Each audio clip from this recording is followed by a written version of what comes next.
बरकातहू। आज 24 अप्रैल है। मेरे पीर मुर्शिद हुज़ूर ताज शरिया अल्लामा अख्तर रज़ा काज़री का उर्से पाक है की शान में उनकी लिखी हुई कलाम। मेरे पीर मुर्शिद हुज़ूर ताज शरिया अल्लामा अख्तर रज़ा काज़री जब अफ्रीका के हॉस्पिटल में ज़ेर इलाज थे, आँख का ऑपरेशन हो रहा था, उसी वक्त इन्होंने ये कलाम को लिखा था कि मनव्वर मेरी आँखों को, मनव्वर मेरी आँखों को मेरे शमशो दुहा कर दे, मनव्वर मेरी आँखों को मेरे शमशो दुहा कर दे, मनव्वर मेरी आँखों को मेरे शमशो दुहा कर दे, गमों की धूप में वो सा, गमों की धूप में वो सा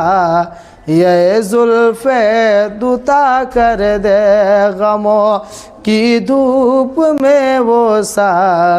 ये जुल्फ़े दुता